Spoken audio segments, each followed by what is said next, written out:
Welcome to OLC4O. This is Term 2B. We are on class number 11, and this is assignment 13. We might get to 14 today. It kind of depends how fast I talk, I think. And we'll be looking at correlative conjunctions. This is Jillian Percy, and it is May 1st, 2025. Here are all the ways to contact us. If you want to call while I'm in the studio, 1-800-465-7144. If you want to call while I'm in the office, 1-800-667-3703, extension 2211. I'll be here all day tomorrow and here until at least 4:30. I'm here till a little bit later, but I don't know if the front desk works past 4:30. My email is jillian.percy@nnec.on.ca. Facebook is capital G, capital P, ERCY, space, capital W, AHSA. If you send me a message there, please include your full name, what course you're signed up for, and what assignment you want help with. For the classes, there's two different channels you can find them on. There's my teacher channel, and that has actually more than two OLC playlists, but only use this year's playlist, okay? So there's the 2024-25 from Term 1A. That would be September, October. And then there's this current playlist, which is kind of like April, May, and a little bit of June. And then if you go over to the school channel, the WASA Distance Education YouTube channel, that will have Term 1A on it, but it doesn't have the current one on it because we didn't want that site to get too cluttered, okay? Whenever you hand in assignments, always send it to studentwork@nnec.on.ca. When you do that, the secretary can log that you submitted the work. Please always put your full name, the course name, the assignment name and number right physically on the page. And if an assignment asks for both a rough and a good draft, please label on the page which one it is. Now, I've got here that you can include them both in the same email. You can send me the rough ahead as long as you let me know that it's that. And you're welcome to do that and ask for feedback so that you have got time to kind of improve things before the good copy.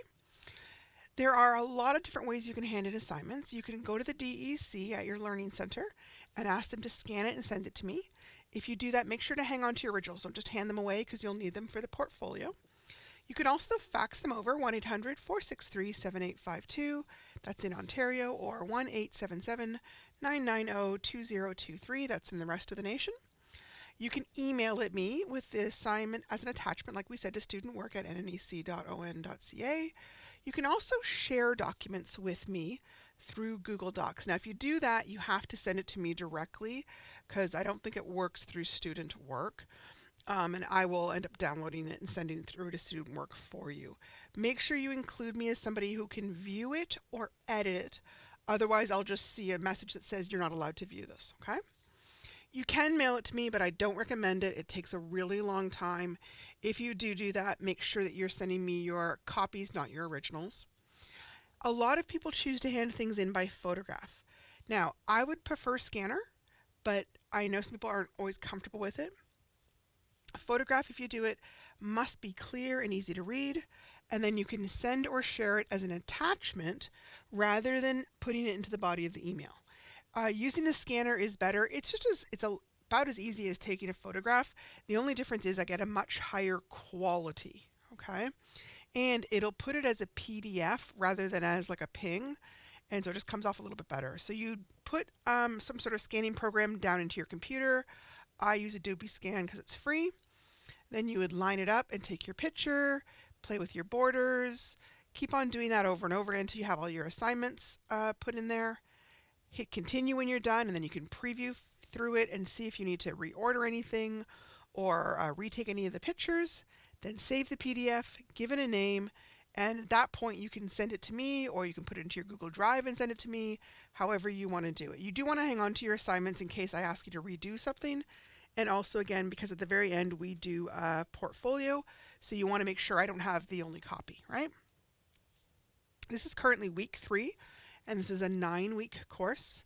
The last day of the term is, I think, June 13, which is usually reserved for exams only. And typically the last day we can accept assignments is June 12th. Now, this is my estimated. We haven't actually had the discussion on this, but this is what I'm going off based on last year, okay? This course, however, does not have an exam. It only has a very long culminating activity that will take between 5 to 10 hours to write, depending on how quickly you write. Some people can do it a lot faster than that. It depends. But regardless, you don't want to leave that assignment to the very last day, especially if you are working full-time, because it will be very difficult to complete. Basically, once you start Unit 3 or 4, ask me for the culminating activity so you've got plenty of time to work on it. It's worth 20% of your overall grade, so if you do well on that, that could raise your mark from a D or over to a B. But if you did poorly on it, it could lose a lot of marks for you too, right? If you are one of our potential grads for June, I highly recommend completing all your assignments by May 30th so that I've got time to do your marking and write up a report card. There are currently 134 students registered in this course, and there is no way I can complete all the marking if everybody waits till the end. That would be the other thing I would say. Every Friday, take a look at what you've done that week, hand it in to me, or if you're one of those students who does a lot of work on the weekends, then hand it in to me on Monday. Don't wait till you finish an entire unit, because that takes me quite a while to mark. Whereas if you just hand me in an assignment or two, I can whip that through in about 20 or 30 minutes, all right? So that is your best way. Okay, our learning goals for today. Write complete and correct sentences, including how to use correlative conjunctions. Use appropriate strategies, I'm going to say, to revise and edit work. Okay. To achieve accuracy and improvements in the use of conventions, such as grammar, usage, spelling, punctuation. I don't know if we're going to get to this. If we get to number 14, then we'll get to the spot where we read stuff and locate answers. If we don't get to that today, then we'll cover that tomorrow, okay? So, correlative conjunctions. I wanted to tackle these because we've already talked about coordinating and subordinating. So this is the last one, right? So conjunctions are just a way to join words or phrases or sentences. Coordinating joins two independent clauses or two simple sentences. A subordinating joins one dependent clause to one independent clause, and then correlative, right? So, oh wait, hang on a second. All right, this is a review, but we just did this yesterday. I don't feel like I have to review those. Okay. Correlative conjunctions have two words or phrases that are related to each other within a sentence, and they kind of are used to set off two parts of the sentence, okay? They always come in pairs. That's why they're co-related, right? There's two of them. We could either hike through the woods or fish on the lake this afternoon. Either or is a correlative conjunction. Whether you bike or drive to work, you'll need to show your parking pass. Whether or are a set of coordinating conjunctions. Not only did my boyfriend buy me a beautiful necklace, but he also bought me a matching bracelet. So not only is one set, but also is another set. Okay? Here are some other possible correlative conjunctions. As many as much as to as, like as cold as ice, barely, when, both, and, either or, hardly when, if then, just as, and so, neither nor, no sooner than, not only but also, not but, rather than, scarcely when, so that, such that, the and the. That one I can't quite figure out. I'll have to see that one. What with and whether or. If you see the little dots, that just means there would be some words between those two things, right? They don't go right next to each other. So if it says if ... then, if you are hungry still, then let's go get some pizza. If you pay your bills, then you won't get charged extra, right? It's a common sort of pattern that we use in English. Okay, we kind of already did some examples. I'll just do a couple of these because I am trying to get through everything today. Not only is the rent due today, but also the car insurance needs to be paid. You can either go back to school or start looking for work. No sooner had he asked where everybody was than the doorbell rang. He had scarcely walked into the house after work when his boss called again. I would rather go out to dinner with you than just watch a movie. Just as you would like people to treat you well, so should you treat others with respect. He had barely got the driveway shoveled when my mom arrived for her visit. Now, if you are using a pair of correlative conjunctions to join two independent clauses, in other words, two simple sentences that can stand on their own, then you are going to generally use a comma before you start the second element of the conjunction. So if you get your homework done early, comma, then we will have time to go see a movie. Now, this is only if, I believe, if you're doing conjunctions. Only if it's clauses. Because sometimes you could do phrases like, not for all of these. For some things you could. I want either steak or chicken for supper.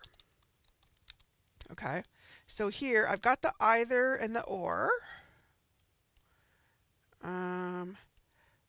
That didn't quite work. Sorry, hang on a sec. Do it that way. But it's not. I want steak is a sentence. Chicken for supper isn't a sentence. So in this case, I don't need to have a comma there, right? Because remember, we're using the comma to stand in the place of the period that we would have if it was a simple sentence by itself. So if it's not a simple sentence, you don't need to use it. All right. I think this was my little quiz. Hang on a real second. We are going to put these to, let me see here. Yeah, okay. What kind of conjunctions are these sentences using? Are they using coordinating, subordinating, or correlative? I can neither confirm nor deny that statement. So neither nor, the moment you see two working together, it's going to be this kind, correlative. Hang on. There we go. I have to go shopping, but my check hasn't come in yet. So see how that one is connecting. The word but is one of our coordinating conjunctions, right? It can join two simple sentences. Even if I wanted to, I can't come to the game tonight. So here, even if I wanted to is a subordinate clause, right? Because it's using a subordinate conjunction. He had scarcely opened his eyes in the morning when the kids were in the room demanding to go to the park. So this one might be hard to see. Scarcely and when. They're working together. Oh, sorry, it's not quite wanting to sit there. So the moment you see a pair working together, if it'll let me do it, there we go, then it's correlative. Okay? After you finish the dishes, let's go for a walk. So after you finish the dishes, that's a dependent clause. It can't stand by itself. It starts with a subordinating conjunction, which means it is using subordinating conjunctions. There you go. All right, just kind of practice.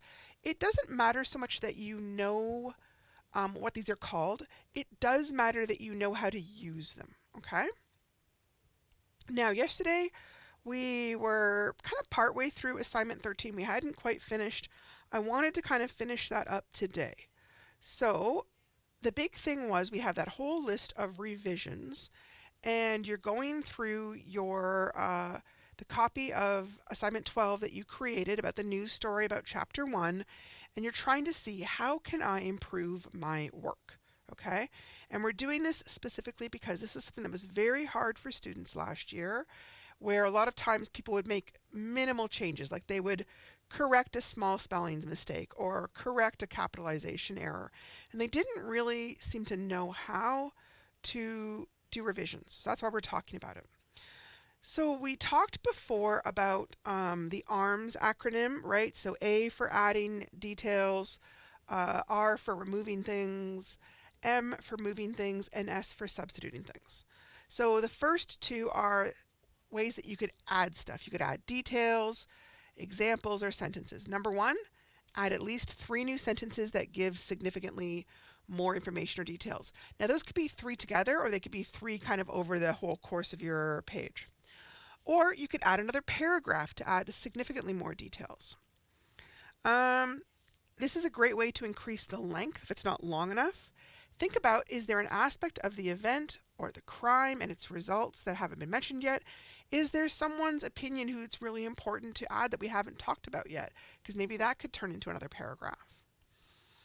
Number 3, create 2 new compound or complex sentences by adding some details or joining 2 smaller sentences. So we talked yesterday about compound and complex sentences. And then today we talked about correlative sentences, conjunctions. Can you use those to help yourself create some new sentences? And then add another quote from a new person, which adds relevant information about the event or feelings about the event. Removing things. You can make improvements to the point of view or the objective tone so it sounds more like a reporter. So you take those things out that don't sound like a reporter.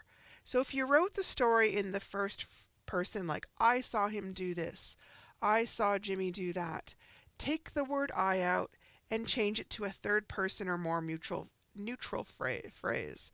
A witness saw him do it. Someone said that he did it. Make sure you remove any opinions you have on the events or the people involved. You can quote somebody relevant who has got an opinion on the matter. You can also remove any information that is not related to the main idea of the story. Now, keep in mind, the main idea of your story should be gotten across by your headline. So if you decide that you're going to write about the fire, then you wouldn't really have a whole lot of other stuff in there besides that part. Okay, so if you're writing about Jimmy burning down the band office, his gook saying hello to him doesn't really relate to the main topic. So be cautious of that kind of stuff. And then remove anything that's repetitive that you've already covered in other parts of your news story. You can move things around. The big thing I would say is make sure you've moved your information around so it follows the inverted triangle news format. Now, the biggest part of that is there should be at the very beginning a lead paragraph with all the most important details in very summarized format. Okay, so it should be the 5 W's and the H. Right, so 5 W's, you know what I mean there? Who, what, where, why, when, and how. Okay, you want to make sure, that it's not too long. Because what you're going to do is, that's kind of like your introduction, like, oh my goodness, did you hear so-and-so quit their job and joined the military? Oh my goodness, really? And then you start to go, yeah, well, first of all, they quit their job because blah, blah, blah. And then they joined the military, and you explain things after. But you give a summary first, okay? That's the most important thing. So do you have a lead paragraph, and does it summarize the main story?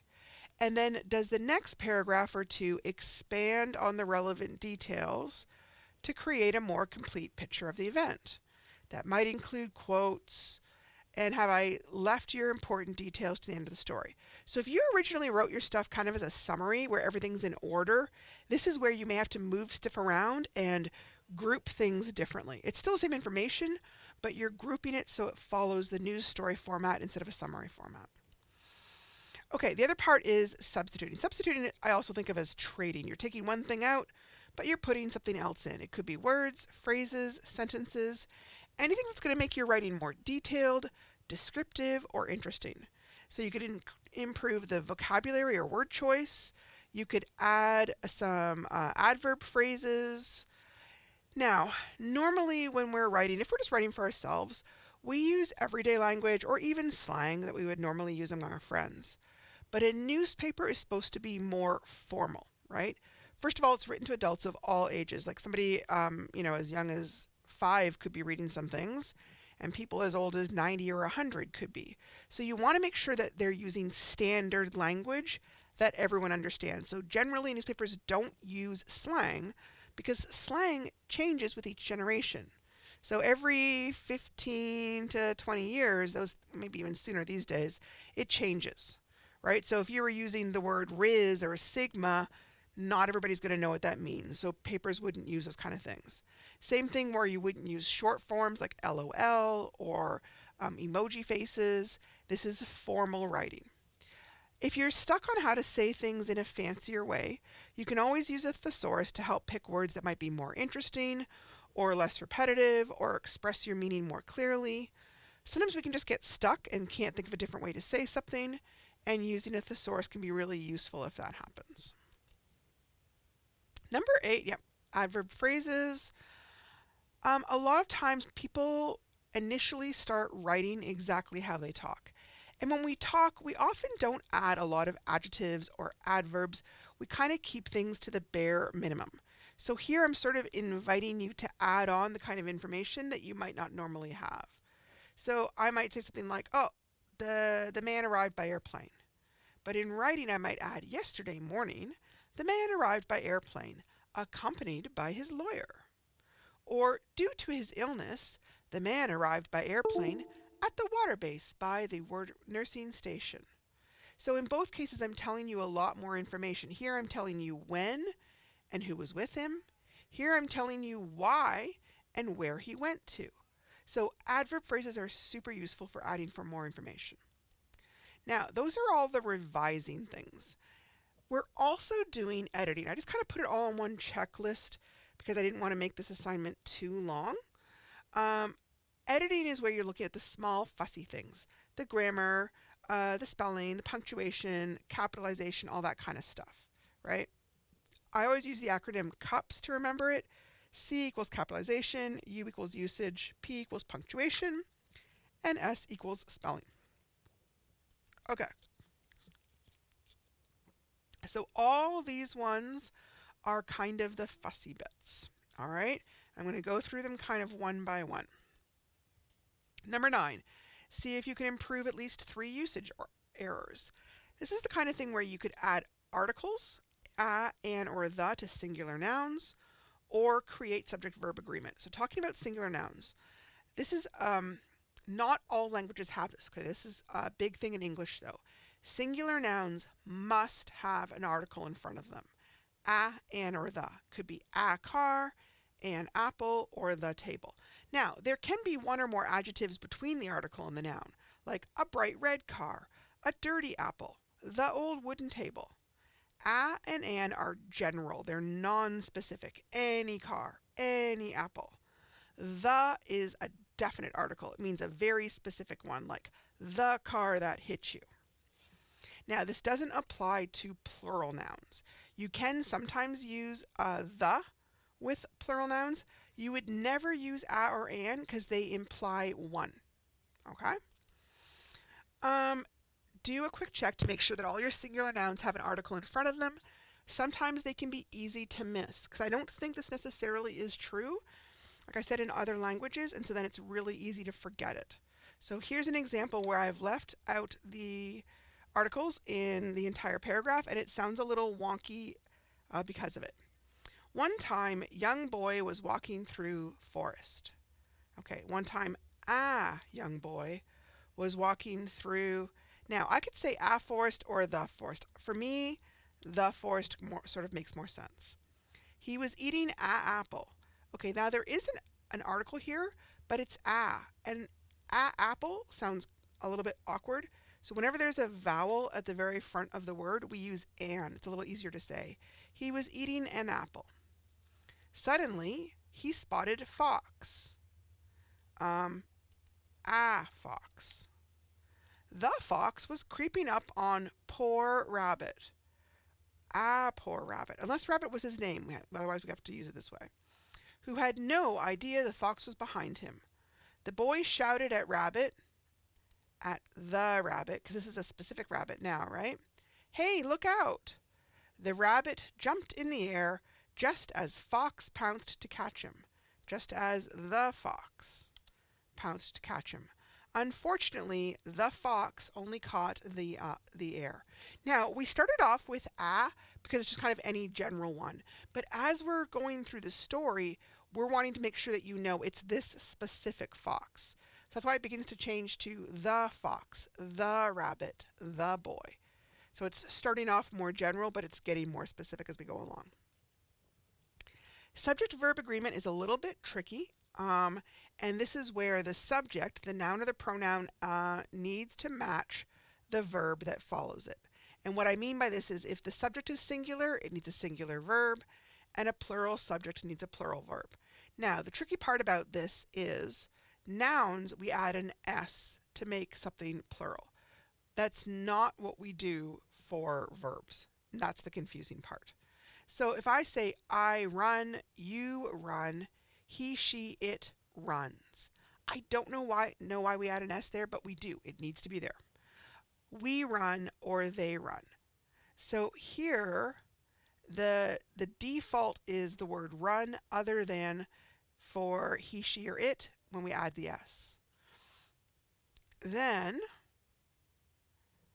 hang on a second. Okay.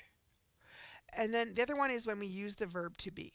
To be is the one where I find this happens the most often, where people aren't noticing that the noun they're using is singular or plural, and they're just using whatever verb they're most common with.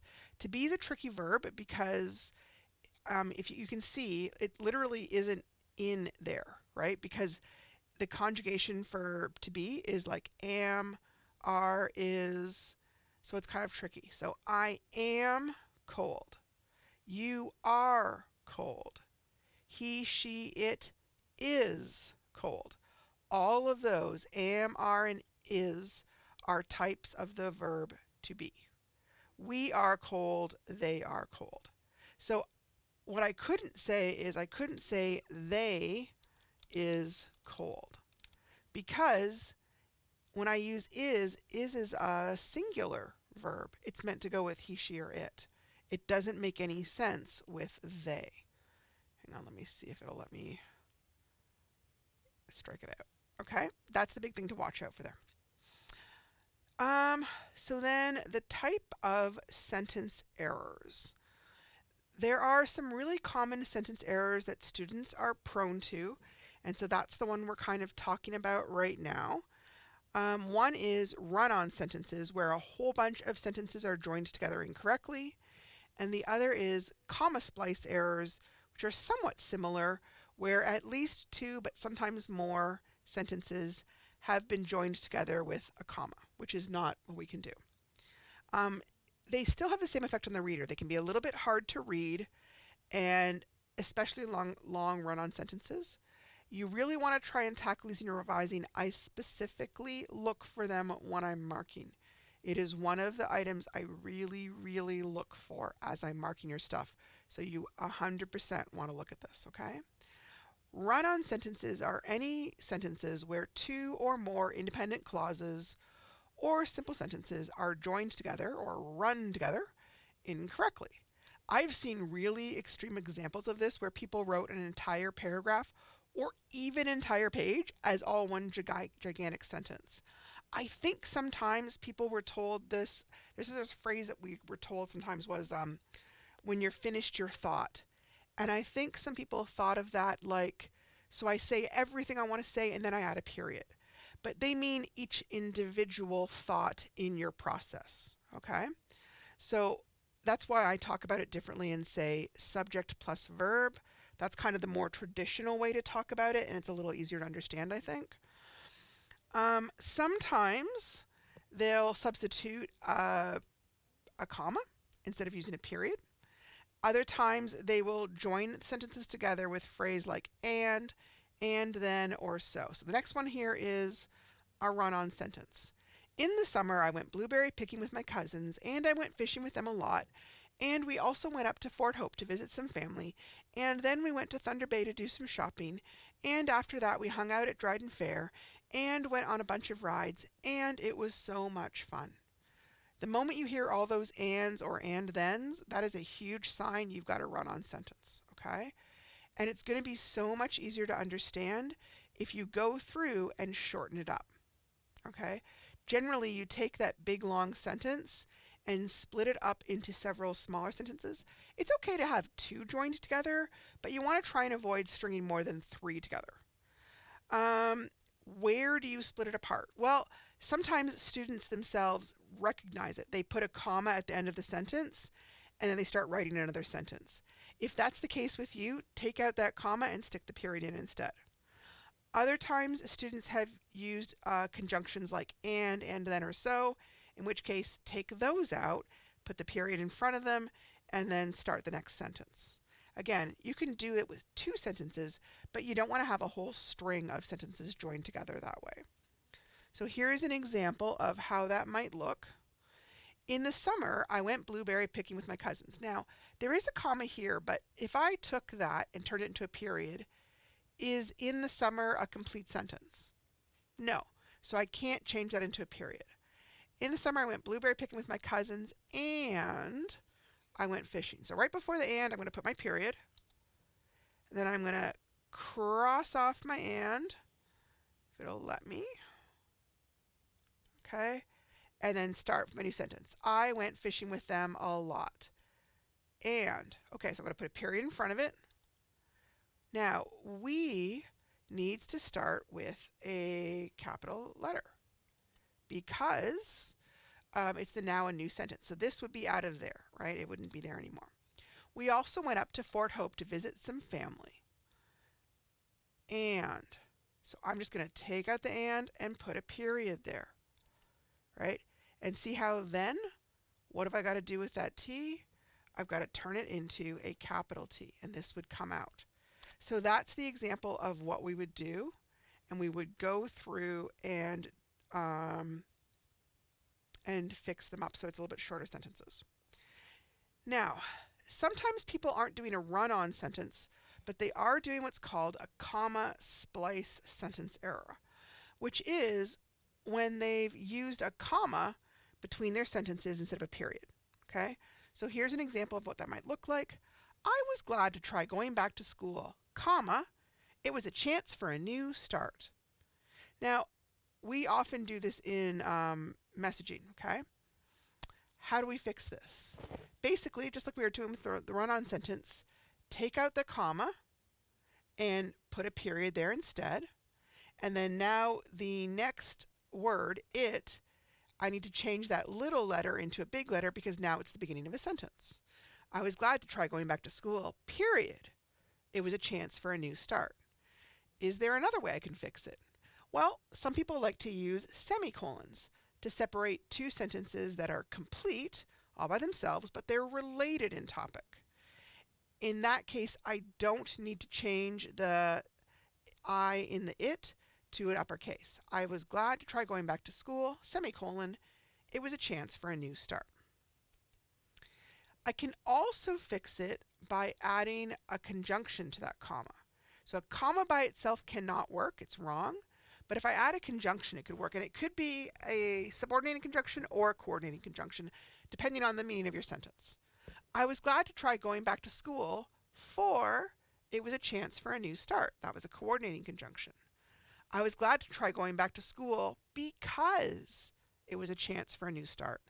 That's a subordinating conjunction. I was glad to try going back to school since it was a chance for a new start. So there's more than one way to join those up. The one thing you can't do, though, is just use a simple comma by itself. It wasn't intended for that, okay? And then fix any incomplete sentences from assignment 12. I usually find for most people, either they have problems with run-on sentences or they have problems with incomplete sentences. Usually one or the other, okay? An incomplete sentence has left off the subject or the predicate, and I have found 99 times out of 10, they've left off the subject. And when you do that, it can be confusing to understand who is doing the action. So if I said, left the meeting angry, who left the meeting angry? If the predicate is left off, it can be really tricky to understand what's actually happening. This is common if the subject gets complicated, or sometimes the writer used an introductory phrase that had a verb, so they thought it was kind of all covered. So if I said, the day that I got hurt, okay, that sounds a little bit like it's got a verb in there, and it does, but the day that I got hurt is all kind of one big noun clause. What happened to that day? The day that I got hurt was when I fell out of the tree. The day that I got hurt, I had to go out of the hospital. So that's one example of where it can happen. The other one is falling trees hit the ground as my brother-in-law Dave. So Dave is doing something, but we don't know what. Is he cutting down trees? Is he plowing them down? What's happening? I don't really know. You need to add that back in. Okay? The other time I see people create sentence fragments is here's when they're doing it on purpose. And again, this is something we do in messaging, and you'll see it even in novels, which is fine, but we don't do it in academic writing.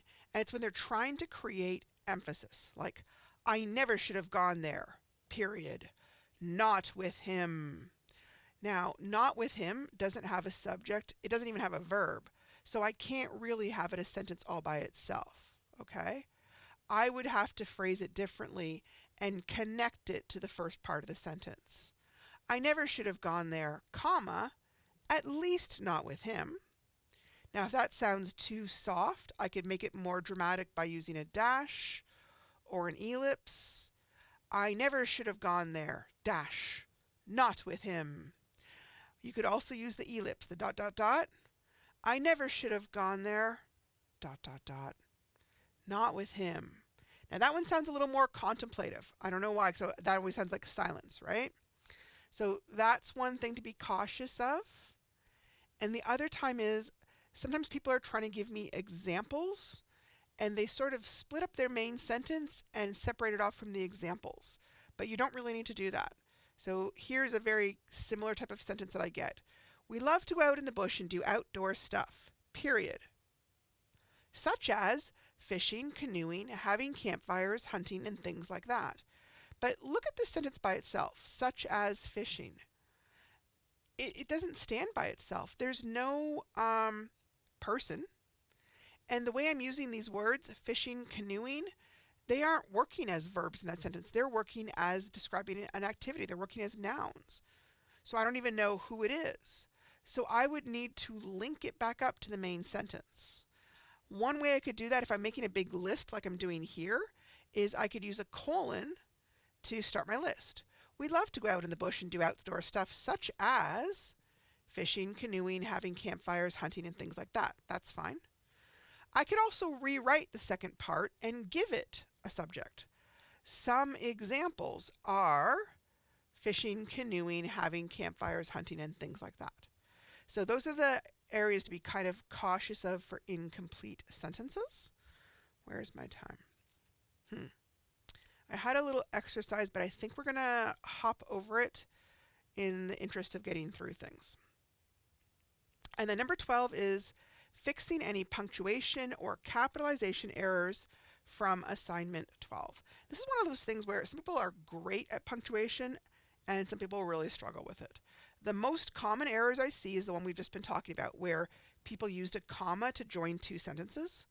The other common one I see is where people are using an apostrophe because they're trying to show that a noun is plural.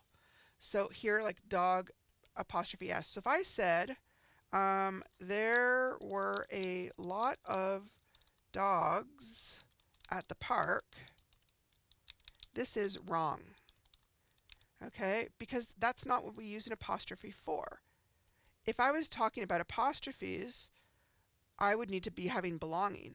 I saw a lot of dogs on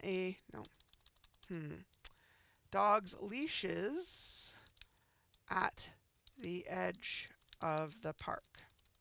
So in this case, the dogs own the leashes in that sense, okay? And so that way is correct. If you're just doing a regular plural, all I would need to do is just have an S. I don't need the apostrophe there. Okay? Um, the other one is just commas in general, I find are a little bit tricky because they actually get used in a lot of different ways. We've kind of only talked about a few of them. One, you can separate the words in a date. Monday, comma, August 15th, comma, 2023. Or you could separate words in a list. Please buy eggs, comma, flour, comma, milk, comma, and bread. You can separate the words in an address. I live at 34 Front Street, comma, Sioux Lookout, comma, Ontario. You can also separate adjectives if they're of a different category. I saw a beautiful, comma, old, comma, big house. We use them when we're introducing a conjunction to join two sentences together for a compound sentence. I love to ride bikes, comma, and I love to swim. Or when we're separating on a little introductory clause, yesterday, comma, I went to the store. I also use it when I'm using a complex sentence and I'm joining things with a subordinate conjugation. If I wanted to buy the car, comma, I needed more money. Okay? So commas are the one thing I would check on a little bit. And we just began learning how to use quotation marks, so those can be tricky sometimes. Remember that the exact words will have kind of the 66 quote in front and the 99 quote afterwards. We often use a tag that tells who's talking and how they're talking. In news stories, it's usually just we use the word said. John said the concert is tonight. If the tag comes first, we put a little comma afterwards to introduce the quote, and then we end the sentence with whatever it needs to end at, and that kind of doubles up as also being the end of the main sentence. But if I put the tag at the end, pick me up at 8 o'clock, instead of putting a period there like I would expect, I turn that period into a comma so people don't get mixed up and think pick me up at 8 o'clock is one sentence and Beth said is a second sentence. We only do that for periods because they're used so often they're easy to get mixed up. If it's a question mark or an exclamation point, we don't worry about it. Okay. The other three that are kind of a little bit confusing, dashes when you're trying to define a word, introduce a list, or provide further information, colons, semicolons. Basically, if you aren't sure how to use these, I would try to avoid them, okay, at this point, right? And then capitalization rules. Okay, there are a lot of different rules.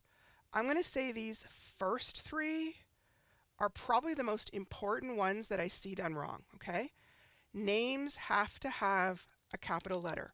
I can't say Gary like that with a lowercase. I have to say Gary like this. At the beginning of a sentence, okay? I can't say we went to the store. I have to have a capital letter to signal to your reader that it's the beginning of a sentence. And then the word I, okay?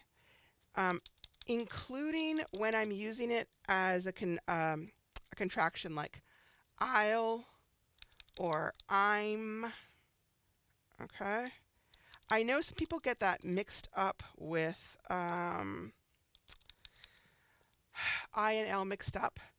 You can use the old-fashioned I if you want to. That's kind of the one we did in school. You just have to kind of hunt around for a font that works for if you're doing it in writing. Let me see if this one will have it. Yeah, see how it's got a little bit of a line up top and then a little bit of a line on the bottom. That makes it a little bit different. All the rest of these are still basically any type of name. The name of a month or a day. The name of a title like Mr., Mrs., Ms., or Doctor. The name of a street. The name of a business.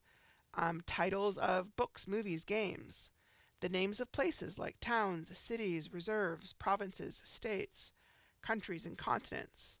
The names of a body of water like Atlantic Ocean or the Detroit River. Monuments or buildings, if they have a specific name, they don't always, but CN Tower, Massey Hall, Victoria Inn. Sometimes the names of airports, train stations, or bus stations. Parks. Small parks don't always have a name, but sometimes they do. Bigger parks might, right?